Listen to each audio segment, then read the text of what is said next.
Hi! Hello! నమస్తే. Welcome back to my channel MMV Telugu channel. Hello my dear lovely family members and friends, మీరందరూ ఎలా ఉన్నారు? నేను చాలా బాగున్నాను.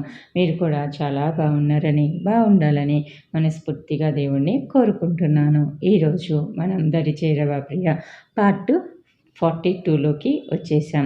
ఈ కథలోకి వెళ్ళే ముందు నాదో చిన్న విజ్ఞప్తి. మీరు కనుక నా ఛానల్ని ఫస్ట్ టైం చూస్తున్నారా, చూస్తూ కూడా ఇంకా సబ్స్క్రైబ్ చేసుకోలేదా, అయితే ఇప్పుడే సబ్స్క్రైబ్ చేసుకోండి. సబ్స్క్రైబ్ బటన్ రెడ్ కలర్లో ఉంటుంది, దాన్ని క్లిక్ చేస్తే బెల్ ఐకాన్ వస్తుంది. దాన్ని క్లిక్ చేసి ఆల్ అనే ఆప్షన్ని ఎంచుకుంటే ముందు ముందు నేను చెప్పే మరిన్ని ఇంట్రెస్ట్కరమైన సిరీస్ అప్డేట్స్ అన్నీ మీకు నోటిఫికేషన్ రూపంలోకి వచ్చేస్తాయి. ఇంకా కథలోకి వెళ్ళిపోదామా? విరాట్ శృతి ఫాదర్ని ఒక రహస్య సమావేశం ద్వారా కలుసుకుంటాడు. అతనికి ఎన్నో ప్రశ్నలు అతని మైండ్లో తిరుగుతూ ఉంటాయి విరాట్కి.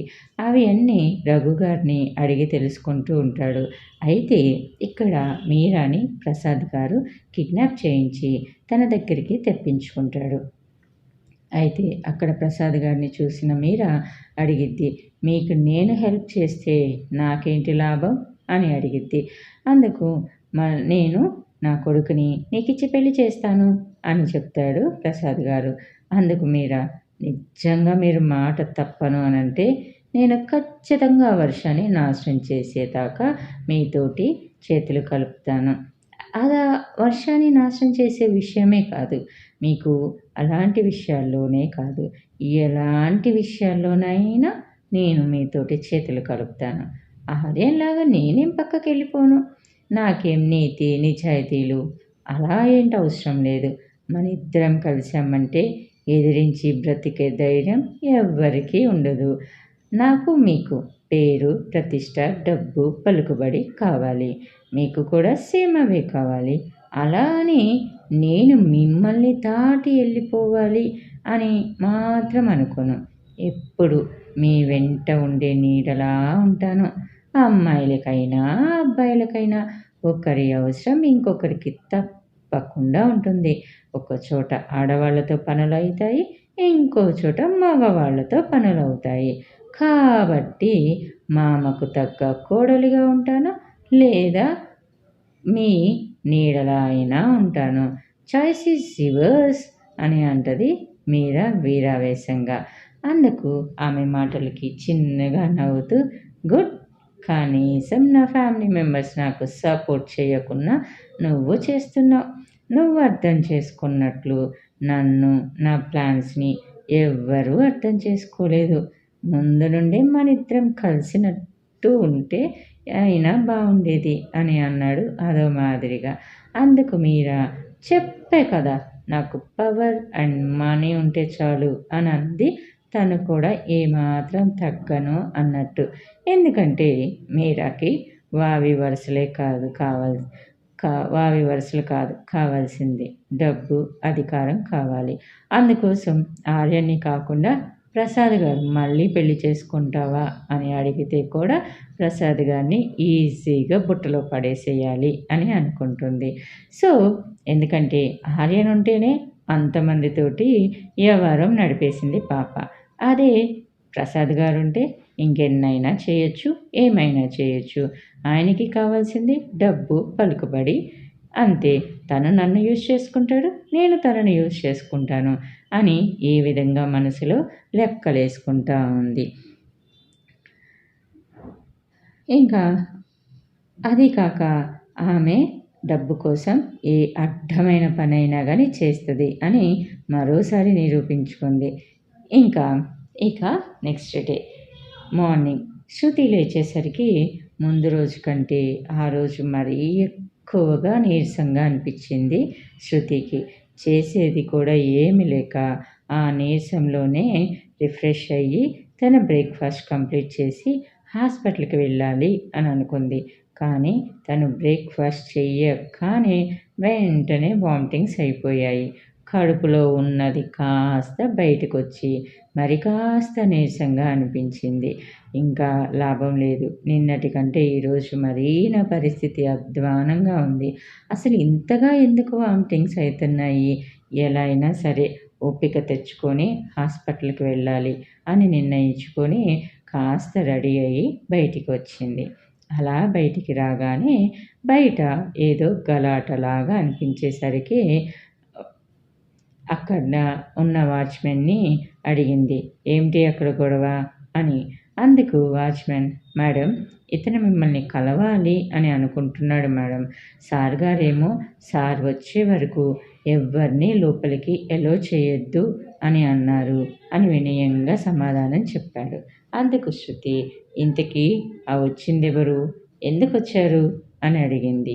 అందుకు వాచ్‌మెన్, "అతని పేరు ఆర్యన్ అని చెప్తున్నాడమ్మా. మిమ్మల్ని చూడాలని చెప్తున్నాడు. సార్ లేరు అని చెప్తున్నా కానీ వినిపించుకోకుండా గొడవ పడుతున్నాడు మేడం" అని చెప్పాడు. అందుకు శృతి మనసులో, ఇతనికి ఇప్పుడు ఇక్కడేంటి పని? నన్ను కలవాల్సిన అవసరం ఏముంది అనేసి, నాతో పనేముంది? నన్ను చూడాల్సిన అవసరం ఏముంది? అయినా నాతో ఏం మాట్లాడాలి? ఏం మాట్లాడాలనుకున్నా ఫోన్‌లో కాంటాక్ట్ అవ్వచ్చు కదా! ఓహ్! నేను ఫోన్ లిఫ్ట్ చేయనని డైరెక్ట్‌గా వచ్చేసాడా? సరే చూద్దాం. ఇంటి దాకా ఎగేసుకుంటూ వచ్చాడంటే ఏం చెప్తాడో మళ్ళీ, క్షమించు, నేను అలాంటి వాడిని కాదు, ఇలాంటి వాడిని కాదు అని కల్లబొల్లి మాటలేమన్నా చెప్తాడేమో. ఎందుకంటే మీరా విషయం తెలిసాక బహుశా ఇప్పుడు నేనే తన చాయిస్ అయిపోయి ఉంటానేమో. ఎందుకంటే మొన్న ఆఫీస్‌కొచ్చి కూడా కలిసాడు కదా! నిన్ను చూడడానికే వచ్చాను అని చెప్పి. ఇంకా నాకు విరాట్‌కి పెళ్లి కాలేదు అని అనుకుంటున్నాడేమో. అలాంటి ఎదవ వేషాలేస్తే ఎలా అయినా సరే వాడికి బుద్ధి చెప్పాలి. ఉన్న విషయం చెప్పేసేయాలి. ఇంకా నాకేం తెలీదు అని చెప్పి నన్ను మాయ చేసి మళ్ళీ తన దారిలోకి రప్పించుకోవాలి అనుకుంటున్నాడేమో. అతనే గదా నా ఇంటి దాకా వచ్చాడు. అలాంటప్పుడు పిరికిదానిలాగా నేనెందుకు భయపడి పక్కకెళ్ళి దాక్కోవాలి? ఫేస్ టు ఫేస్ తేల్చేసుకుంటే మళ్ళీ అతను నన్ను విసిగించడు, నా వెంట పడడు కదా అనేసి అనుకుంటూ, సరే లోపలికి పంపు అని చెప్పింది వాచ్‌మెన్‌తో. శృతి అలా చెప్పేసరికి వాచ్‌మెన్ గేట్ ఓపెన్ చేయగానే ఆర్యన్ సీరియస్‌గా చూసుకుంటూ హడావుడిగా లోపలికి నడుచుకుంటూ వస్తున్నాడు. అతన్ని చూసి శృతి చాలా ఆశ్చర్యపోయింది. ఎందుకంటే ఇప్పుడు తను చూస్తున్న ఆర్యన్‌కి, అంతకుముందు తను చూసిన ఆర్యన్‌కి అస్సలకి పోలిక లేనట్టుగా ఉన్నాడు. అప్పుడు తను చూసిన ఆర్యన్‌కి నీట్‌నెస్‌గా ఉండటం, హుందాగా బిహేవ్ చేయటం తెలుసు. కానీ ఇప్పుడు చూస్తున్న ఆర్యన్‌కి డ్రెస్సు నీట్‌గా చేసుకునే లేడు.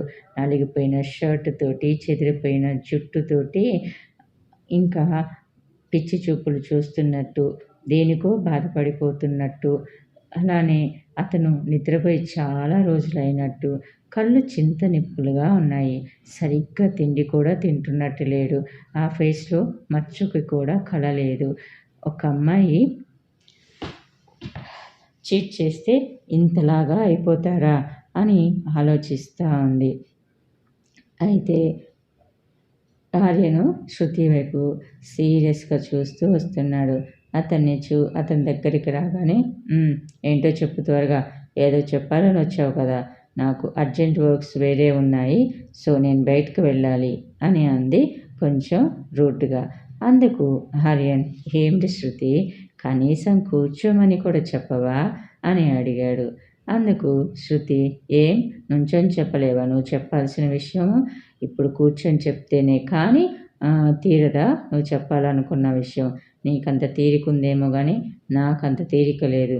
కాబట్టి కూర్చోవాల్సిన అవసరం లేదు. నాకు ఆల్రెడీ వేరే వర్క్ ఉందని చెప్పాను కదా అని అన్నది విసుగ్గా ముఖం పెట్టి తన రిస్ట్ వాచ్ వంక చూసుకుంటూ. ఇక అందుకు ఆర్యన్ అంటాడు, ఏంటి శృతి, అంతలోకే అంత పరాయి వాడినైపోయానా? కనీసం కూర్చునే దానికి కూడా నేను పనికిరానా మీ ఇంట్లో అని అన్నాడు. అందుకు శృతి, మాటలు అనవసరం ఆర్యన్, నువ్వేం చెప్పడానికి వచ్చావో అది చెప్తే బాగుంటుంది అనేసి అంది ఇంకొంచెం కరుకుగా. అందుకు ఆర్యన్ ఒకసారి ఆమె వంక దీర్ఘంగా చూస్తూ చిన్న నిట్టూర్పు విడిచి, నేను ఇక్కడికి వచ్చింది నీతోటి నేను మర్యాదలు చేపించుకోవాలనో, నిన్ను విసిగించాలనో, లేకపోతే మళ్ళీ ఇంతకు ముందులా నువ్వు నన్ను ప్రేమించాలి అని ఆశించో రాలేదు శృతి. నేను నీకు క్షమాపణలు చెప్పడానికి వచ్చాను. అది కూడా ఎందుకంటే నేను ఇప్పటి వరకు నీ పట్ల ఏమేమైతే చేశానో వాటన్నిటికీ ఒకేసారి సారీ చెప్పాలి అండ్ క్షమాపణలు అడగాలి అని వచ్చాను అని అన్నాడు. అందుకు శృతి వెటకారంగా నవ్వుతూ, వావ్! ఇది చాలా బాగుంది. ఇది ఎవ్వరు ఊహించి ఉండరు.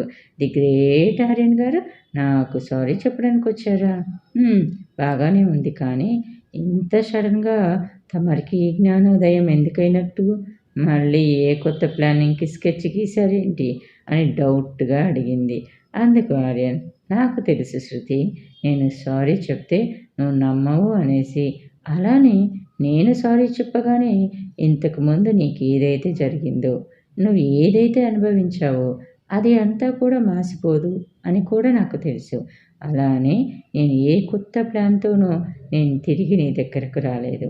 నేను ఈ ఊరు విడిచేసి వేరే దేశానికి వెళ్ళిపోవాలి అని అనుకుంటున్నాను.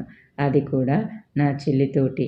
మా నాన్న నుంచి నేను నా చెల్లిని తీసుకొని దూరంగా వెళ్ళిపోవాలి అని అనుకుంటున్నాను. ఏ ప్లానో వేసి నిన్ను మాయ చేసి మళ్ళీ నా జీవితంలోకి ఆహ్వానించాలని కానీ ఇంకేమీ కానీ అనుకోవటం లేదు. నువ్వు నమ్మినా నమ్మకపోయినా ఇది మాత్రం 100కి 100% నిజం.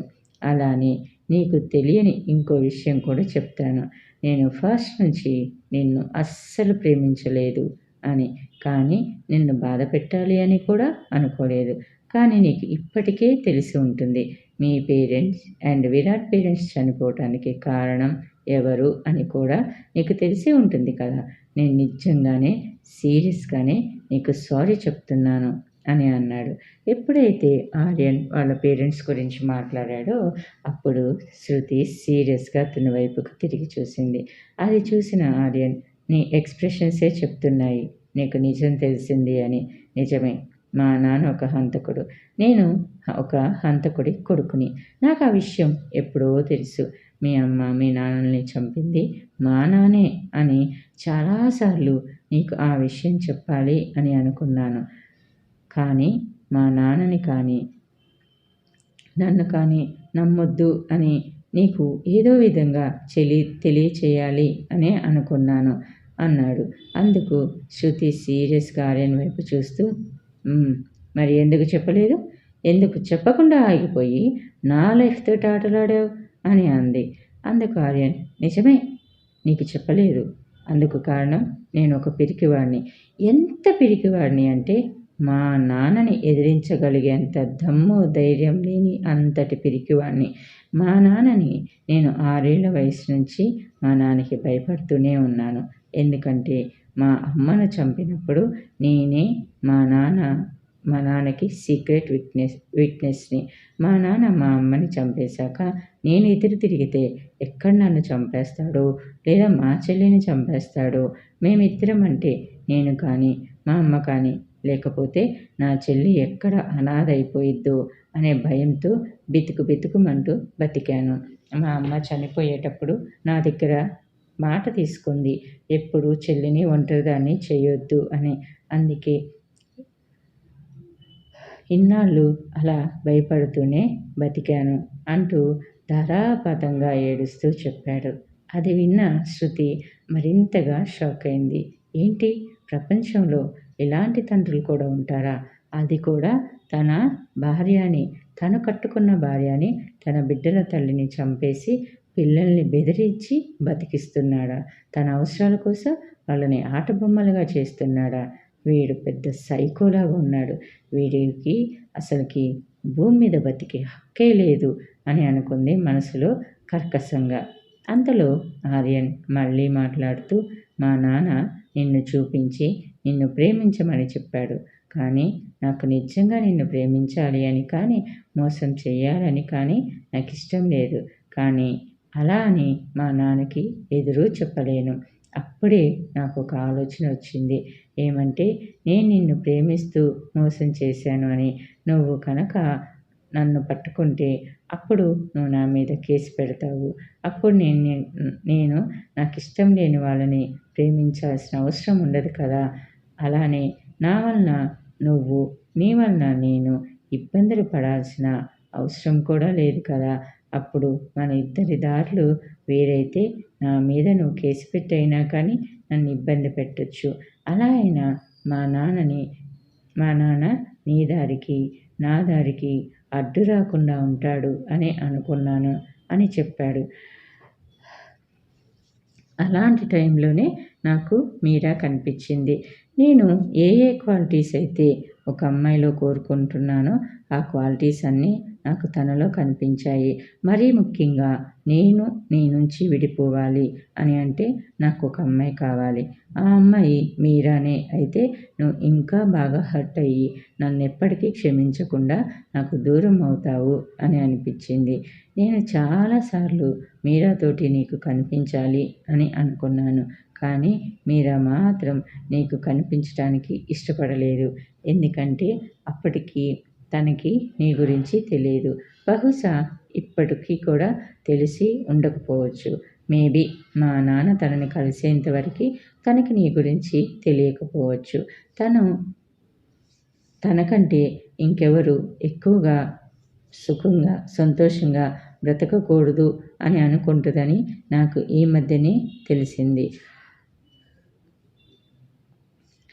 అందుకే నేను మీరాతోటి జతకట్టాను. అప్పుడు నాకు తను అంత కన్నింగ్ అని అస్సలు తెలియదు. కానీ మీరా మాత్రం అప్పుడు నీకు కనిపించడానికి ఇష్టపడలేదు. తనే ఎప్పుడు హై లెవెల్‌లో ఉండాలి అని అనుకుంది. నీకు గనక మేమిద్దరం కనిపిస్తే ఎక్కడ నువ్వు మా ఇద్దరిని విడదీస్తావో అని, లేక నేను గిల్టీగా ఫీల్ అయ్యి నిన్నెక్కడ మళ్ళీ తనను వదిలేసి నీతో ఉంటాను అని అనుకుందేమో. కానీ నా ప్లాన్ ఏంటంటే మేము అలా అయినా కనిపిస్తే నువ్వు మా ఇద్దరి నుంచి దూరంగా వెళ్ళిపోతావు కదా అని అనుకున్నాను. ఇంకా అలాంటి టైంలోనే మీరా తను ప్రెగ్నెంట్‌ని అని చెప్పింది. చెప్పినప్పుడు నా ఆనందానికి అవధులు లేవు. నాకు అన్ని దారుల్లోనూ స్వేచ్ఛనే కనిపించింది. ఎందుకంటే అలా అయినా గానీ సరే మేము నీకు దొరికిపోవచ్చు అని అనుకోని నేను ప్లాన్ చేసుకున్నట్టే నువ్వు ఆ రోజు మా ఇద్దరిని చూశావు. ఇన్ కేస్ నేనే నిన్ను ప్రేమించి ఉన్నట్టయితే నిజంగా నేను నిన్ను వెళ్ళనిచ్చేవాడిని కాదు కదా బయటికి. అట్లీస్ట్ బ్రతిమలాడేవాడిని కదా నా ఎదురుగానే ఉండు అనేసి, లేదా నన్ను క్షమించు అనైనా గానీ అడిగేవాడిని కదా. లేదా ఏ నిమిత్తం నేను మోసం చేయాల్సొచ్చిందో అని ఎక్స్‌ప్లెయిన్ అయినా చేసేవాడిని కదా. అట్లీస్ట్ మనిద్దరం విడిపోయాక, నువ్వు అక్కడి నుంచి వెళ్ళిపోయాక నేను నిన్నొక్కసారైనా కలిసానా? మొన్న కాకుండా. తర్వాతకి ఒక్కసారైనా కలిసానా? ఒక్కసారైనా గానీ నేను ఫోన్ చేశానా? ఒక్కసారైనా గానీ నీకు కనిపించి నేను తప్పు చేశాను, నన్ను క్షమించు అని అడిగానా? మళ్ళీ నేను నీ కంటికి కూడా కనిపించలేదు కదా. అంటే అర్థమేంటి? నేను నిన్ను ఇష్టపడట్లేదని నీకు అప్పటికన్నా అర్థమై ఉండాలి కదా అనేసి అన్నాడు. కానీ ఆ రోజు నేను నిన్ను అనరాని మాటలు కూడా అన్నాను. ఎందుకంటే అలా చూసి కూడా మా ఇద్దరి దగ్గర మళ్ళీ ఉండిపోతావేమో అని నాలో ఒక చిన్న భయం మొదలైంది. అండ్ ఆ రోజు మీరా కంటే ముందు నేనే నిన్ను చూశాను.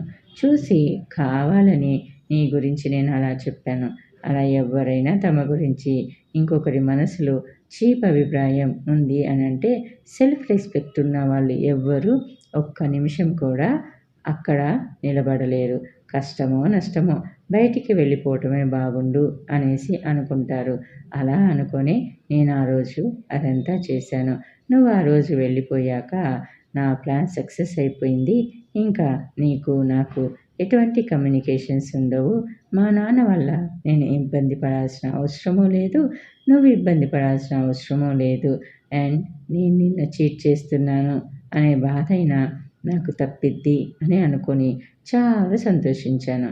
అండ్ మా నాన్న కూడా అదే మనిద్దరి మిస్‌అండర్‌స్టాండింగ్స్ వల్ల విడిపోయాము అని, నేను నీతో కాకుండా ఇంకా అమ్మాయితోటి లవ్‌లో ఉండటం వల్ల నువ్వు మా ఇద్దరిని చూసి మనిద్దరి మధ్య మిస్‌అండర్‌స్టాండింగ్స్ వచ్చి విడిపోయామని అనుకుంటాడే కానీ నన్ను తప్పు పట్టడు. అండ్ అది నేను ప్లాన్ చేసిన పని అని కూడా మా నాన్న అనుమానించడు. ఇంకా హ్యాపీగా ఉండొచ్చు. మా నాన్న కూడా ఒకవేళ మనిద్దరం మిస్‌అండర్‌స్టాండింగ్స్ వల్ల విడిపోయాము అని అనుకుంటాడు కాబట్టి ఇక ఆ విషయం అక్కడితోటి వదిలేస్తాడేమో అని అనుకున్నా. ఇంకా మీరాతోటి నేను హ్యాపీగా నేను అనుకున్న లైఫ్‌ని లీడ్ చేయొచ్చు అని ఎంతో సంతోషపడ్డా. కానీ నా సంతోషాన్ని మా నాన్న ఎంతసేపో ఉండనీయలేదు. మా నాన్నకి మనిద్దరం విడిపోయాం అని తెలియగానే నన్ను బెదిరించి భయపెట్టడం స్టార్ట్ చేశాడు. ఏమంటే నన్ను చంపేస్తానని చెప్పినా నాకు బాధ ఉండేది కాదు. కానీ తర్వాత ఏం జరిగింది, ఏం చెప్పాడు అనేది నెక్స్ట్